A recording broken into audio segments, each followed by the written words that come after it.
अक्सर जब भी हम इंसान के दिमाग में रोमांस या प्रेम का ख्याल आता है, तो एकदम से कौन-सी छवियाँ उभरती हैं?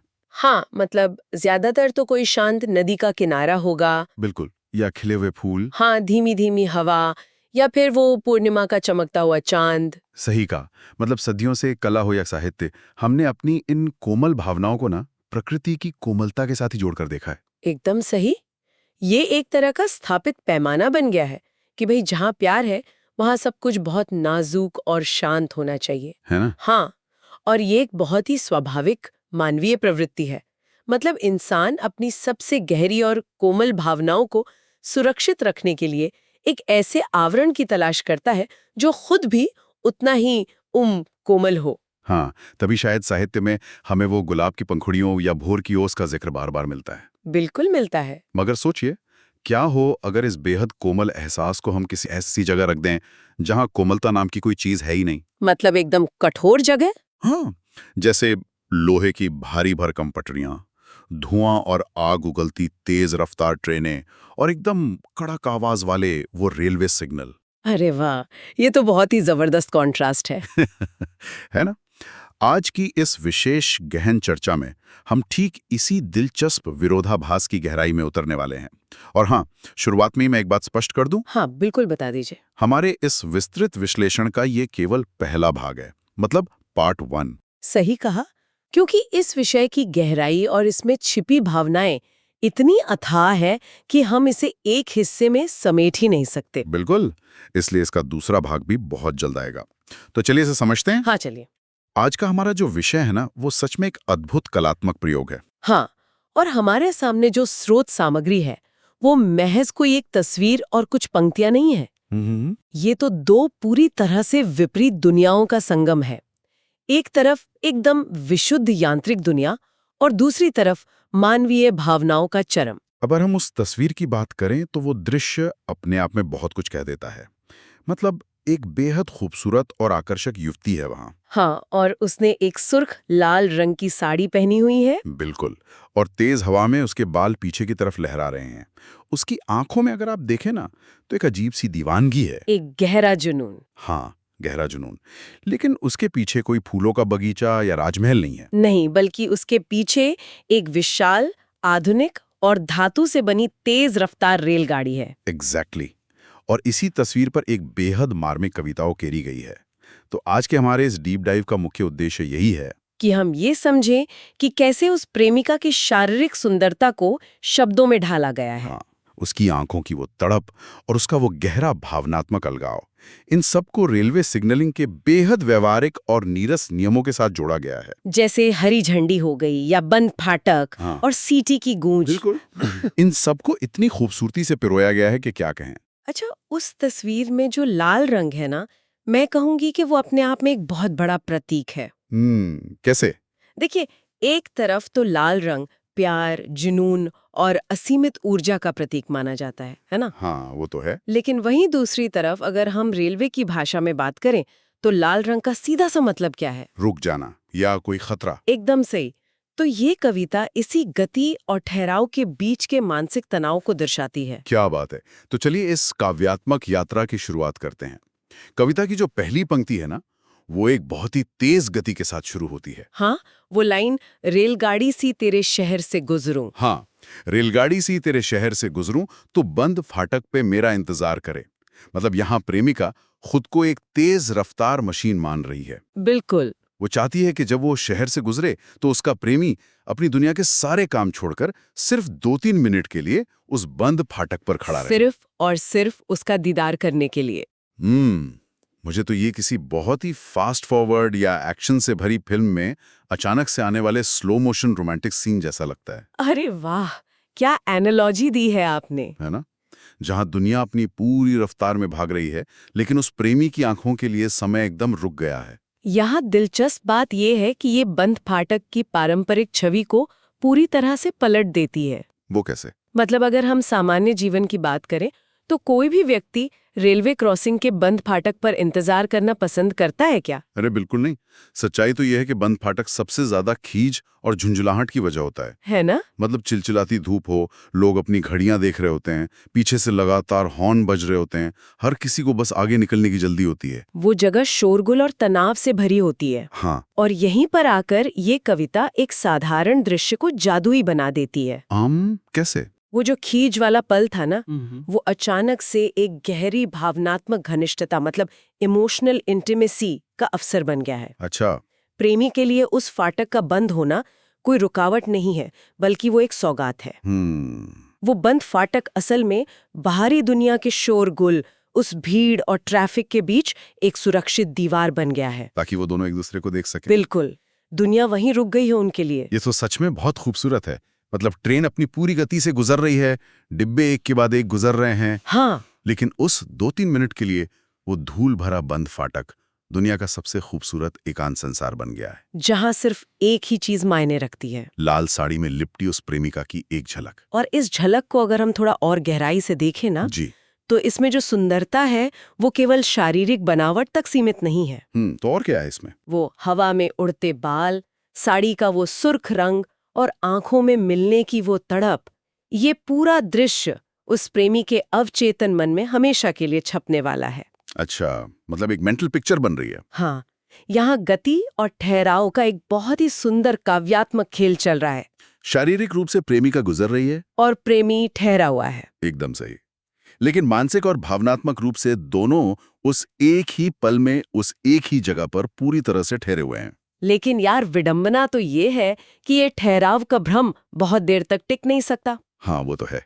सच्चाई को तो बीच में आना ही होता है, और यहीं से हम एक जबरदस्त मानसिक द्वंद्व का सामना करते हैं अगली पंक्तियों में है। हाँ, कविता आगे कहती है, हरी झंडी भले दे दे इजाजत आगे बढ़ने की, मेरा मन उन्हीं पटरियों पे ठहरना चाहे।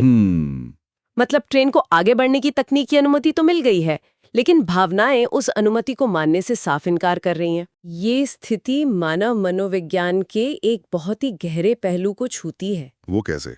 ये शरीर और मन का जो अलगाव है ना, ये प्रेम की सबसे बड़ी त्रासदी भी है और सबसे बड़ी शक्ति भी। यहाँ ना मेरे मन में एक सवाल आ रहा है, और ये बात मुझे काफी दिलचस्प भी लगी। हाँ, बताइए। आमतौर पर जब हम हरी झंडी या ग्रीन फ्लैग की बात करते हैं तो ये हमेशा एक सकारात्मक प्रतीक होता है ना? बिल्कुल, प्रगति का या किसी अच्छी शुरुआत का संकेत। हाँ, मतलब ट्रैफिक में भी हरी झंडी का मतलब है राहत। सही बात है। लेकिन इस कविता में ये हरी झंडी अचानक से विलन की तरह क्यों लग रही है?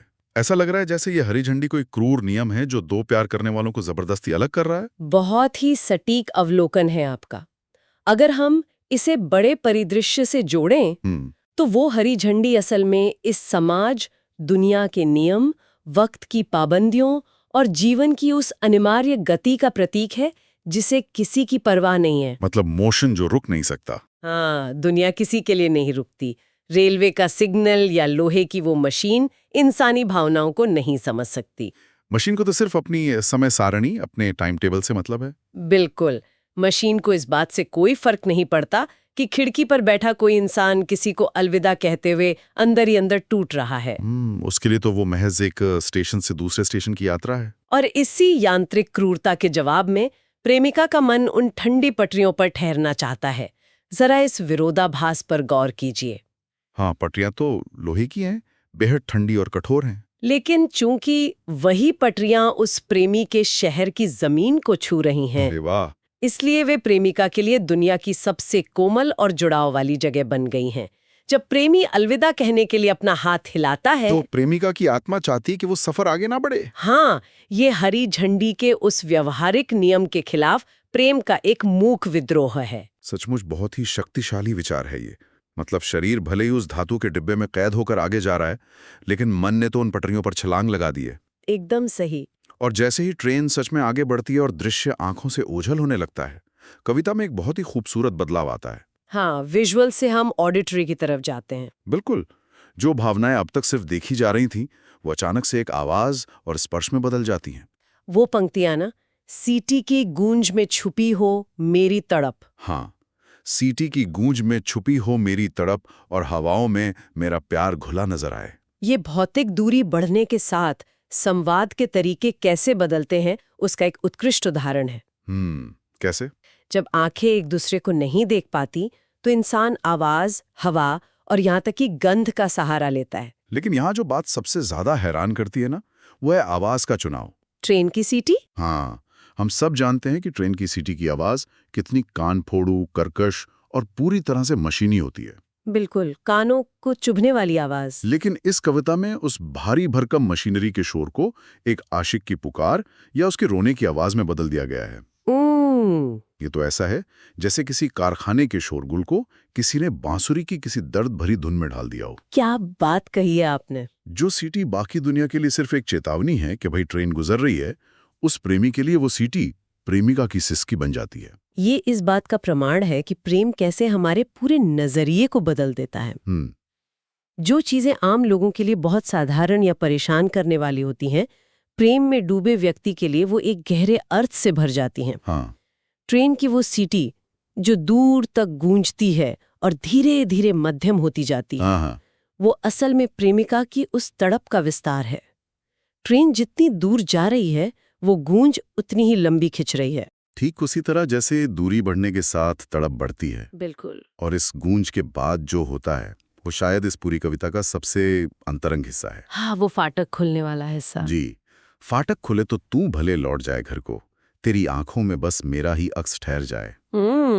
ये पंक्ति भौतिक दूरी और भावनात्मक निकटता, मतलब फिजिकल डिस्टेंस और इमोशनल इंटीमेसी के बीच एक बहुत ही सुंदर खेल को दिखाती है। ट्रेन जा चुकी है, फाटक खुल गया है। और फाटक खुलने का मतलब है कि दुनिया फिर से अपनी सामान्य रफ्तार में लौट आई है। हाँ, जो रुकावट ट्रैफिक था वो चलने लगा है। लोग अपने अपने कामों की तरफ भागने लगे हैं। प्रेमी को भी अब भौतिक रूप से उस फाटक से हटकर अपने घर लौटना ही होगा। वो जीवन की उस व्यवहारिक जिम्मेदारी से भाग तो नहीं सकता ना। बिल्कुल नहीं। लेकिन प्रेमिका की वो सुंदरता, लाल साड़ी में उसकी वो तेज झलक, हवा में उड़ते हुए बाल, हाँ, और आंखों का वो असीमित जुनून इतना तीव्र था कि वो उस प्रेमी के मन पर एक स्थायी छाप छोड़ गया है। एक अक्स। हाँ, अक्स यानी रिफ्लेक्शन, हमेशा हमेशा के लिए उसकी आंखों में ठहर गया है। अच्छा, इसे हम मनोवैज्ञानिक तौर पर कैसे समझ सकते हैं? इसे हम एक तरह की संज्ञानात्मक दृढ़ता या कॉग्निटिव परसिस्टेंस कह सकते हैं। प्रेमी जब घर लौटता है तो वो शारीरिक रूप से भले ही अकेला है, वो शायद अपना सामान्य जीवन जी रहा है, चाय पी रहा है या काम कर रहा है, लेकिन मानसिक रूप से वो अभी भी उसी फाटक पर खड़ा है। एकदम सही। उसकी आंखों में अभी भी वही ट्रेन, वही खिड़की और वही चेहरा कैद है। क्या बात है। ये साबित करता है कि सच्ची भावनात्मक निकटता को भौतिक दूरी कभी खत्म नहीं कर सकती। शरीर अलग हो सकते हैं, लेकिन चेतना उसी एक पल में फंसी रहती है। अरे वाह, और चेतना के इसी खेल को कविता के अंतिम हिस्से में समेटा गया है। हाँ, ये पंक्तियां ना इस पूरी चर्चा का निचोड़ हैं। कुछ पल का वो रुकना भी सदियों सा लगे, नजरों ही नजरों में अनकही बात हो जाए, सिग्नल गिरे और पहिए फिर से चल पड़े, उस छोटी सी मुलाकात में पूरी हयात हो जाए। यह समय की सापेक्षता का सिद्धांत, जिसे हम विज्ञान में पढ़ते ना, थ्योरी ऑफ रिलेटिविटी, हाँ, वो मानवीय भावनाओं पर पूरी तरह से लागू होता दिख रहा है। समय कोई स्थिर चीज नहीं है, ये इस बात पर निर्भर करता है कि हम क्या महसूस कर रहे हैं। इसी बात पर मेरे मन में एक सवाल आता है। बताइए। लोहे और स्टील की इस भारी भरकम मशीनरी के बीच जहां इतनी भीड़ है, पटरियों की खड़खड़ाहट है, इंजन का शोर है, क्या सचमुच कोई इतनी नाजुक और निजी जगह, मतलब एक प्राइवेट स्पेस बना सकता है जहां बिना एक शब्द बोले सिर्फ नजरों ही नजरों में सारी बातें हो जाएं? यही तो इस पूरी कल्पना का सबसे जादुई पहलू है। अच्छा। इंसान अक्सर ये सोचता है कि गहरी बातें करने के लिए एक शांत कमरा चाहिए, एकांत चाहिए और घंटों का समय चाहिए। हाँ, अमूमन हम यही सोचते हैं। लेकिन जब भावनाएं अपने चरम पर होती हैं ना, तो संवाद शब्दों का मोहताज नहीं रहता। वो 2-3 मिनट का समय जब ट्रेन उस क्रॉसिंग पर रुकी थी, बाहरी दुनिया की घड़ियों के हिसाब से सिर्फ कुछ 100 सेकंड रहा होगा। हाँ। लेकिन उन दोनों के लिए वो समय एक अलग ही आयाम में चला गया था। सिग्नल गिरे और पहिए फिर से चल पड़े। ये पंक्ति फिर से उसी यांत्रिक दुनिया की वापसी की घोषणा करती है। गिरे हुए सिग्नल का मतलब कि अब चलने का वक्त हो गया है। बिल्कुल। सिग्नल का गिरना ये याद दिलाता है कि समय का चक्र किसी के लिए नहीं रुकता। पहियों को तो अपनी मंजिल की तरफ चलना ही है, वो भावनाओं के लिए नहीं रुक सकते। पर इस कविता का असली रोमांस यही है कि प्रेमी और प्रेमिका उस भौतिक समय को पूरी तरह से मात दे देते हैं। कैसे? उन्होंने उस 2 मिनट की मुलाकात में एक पूरी हयात जी ली है। हयात मतलब? हयात यानी पूरी जिंदगी, पूरा जीवन काल। अरे वाह! उन्होंने उस छोटे से ठहराव को इतनी गहराई और इतने जुनून के साथ जिया है कि अब अगर वे जीवन में दोबारा कभी न मिलें तो भी वो एक पल उनकी पूरी जिंदगी को अर्थ देने के लिए काफी है। ये शुद्ध और प्रगाढ़ प्रेम की निशानी है। मतलब प्रेम समय की मात्रा पर निर्भर नहीं करता। बिल्कुल नहीं, बल्कि उस समय की गहराई और उसमें छिपी तीव्रता पर निर्भर करता है। ये सच में रोंगटे खड़े कर देने वाला विचार है। मतलब उन्होंने उन चंद मिनटों के ठहराव में अपनी पूरी जिंदगी का सार निचोड़ लिया। हाँ, अगर हम आज के इस पूरे विश्लेषण का सार संक्षेप निकालें तो ये वाकई हैरान करने वाला है। बिल्कुल। मतलब कैसे एक खूबसूरत युवती की आंखों का जुनून, उसके लहराते बाल और उसके दिल की तड़प को रेलवे के बिल्कुल ही साधारण और यांत्रिक शब्दों के जरिए पिरोया गया है। हाँ, जैसे हरी झंडी, सीटी, बंद फाटक, गिरा हुआ सिग्नल। एग्जैक्टली। ये सब रेलवे के तकनीकी मैनुअल के शब्द हैं, लेकिन इस कविता ने इन रूखे शब्दों को एक महाकाव्य जैसे रोमांस में तब्दील कर दिया है। ये इस बात का सबूत है कि सच्ची कला और गहरी संवेदनाओं की कोई सीमा नहीं होती। हम अक्सर रोमांस को चांद, तारों और फूलों तक ही सीमित कर देते हैं। लेकिन एक सच्चा कलाकार या एक गहरा प्रेमी किसी भी चीज में, यहाँ तक कि कड़कती हुई ट्रेन की सीटी में भी। हाँ, ट्रेन की सीटी, लोहे की पटरियों और बंद फाटकों में भी प्रेम की शाश्वत धुन ढूंढ सकता है। और ये हमें ये भी याद दिलाता है कि सबसे गहरी और पवित्र भावनाएं अक्सर सबसे अप्रत्याशित और शोरगुल वाली जगहों पर पनपती हैं। एकदम सही बात है। तो ये था इस बेहद खूबसूरत तस्वीर और इसके पीछे की यांत्रिक रोमांटिक कविता पर हमारी इस गहन चर्चा का पहला भाग। मुझे उम्मीद है कि इस चर्चा ने हमारे सुनने वालों को इस दृश्य और लोहे की पटरियों से जुड़े रोमांस को देखने का एक बिल्कुल नया नजरिया दिया होगा। और जैसा कि हमने शुरुआत में याद दिलाया था, इस दिलचस्प विषय पर और गहराई से विचार करने के लिए पार्ट 2 जल्द ही आने वाला है। हाँ, क्योंकि अभी बहुत कुछ बाकी है। बिल्कुल, तो उसे सुनना ना भूलें। लेकिन आज की इस चर्चा को खत्म करने से पहले एक गहरा विचार है जो मैं यहाँ छोड़ना चाहता हूँ। वो क्या? एक ऐसा सवाल जिस पर शायद हम सभी को अपनी रोजमर्रा की भागदौड़ में थोड़ा रुक कर सोचना चाहिए। हाँ, बताइए ना। आज की इस आधुनिक दुनिया में हर इंसान किसी ना किसी मंजिल तक पहुंचने के लिए एक तेज रफ्तार ट्रेन की तरह भाग रहा है ना? हाँ, ये तो सच है। हर किसी को बस आगे बढ़ने की हरी झंडी का इंतजार है। लेकिन अगर किसी रेलवे क्रॉसिंग पर ट्रेन के महज 2 मिनट के ठहराव में पूरी उम्र का प्यार, अनकही बातें और एक पूरी हयात सिमट सकती है, तो क्या हम अपनी जिंदगी में उन छोटे छोटे क्षणिक लेकिन खूबसूरत पलों की ताकत को अक्सर कम नहीं आंकते? बहुत ही गहरा सवाल है ये। क्या हमेशा सिर्फ मंजिल तक पहुंचने की होड़ में लगे रहने से ज्यादा सफर के बीच आने वाले ये छोटे छोटे बंद फाटक या अचानक मिलने वाले ठहराव हमें जिंदगी का असली मतलब नहीं सिखाते? शायद सिखाते हैं। शायद अगली बार जब जीवन में कोई फाटक बंद मिले या कोई रुकावट आए तो झुंझलाने की बजाय हम थोड़ा रुककर सोचें। हाँ, अगर ये सोचा जाए कि ये ठहराव अपने साथ कौन सी नई कहानी या कौन सा नया नजरिया लेकर आया है, तो शायद सफर और भी खूबसूरत हो जाए। बिल्कुल।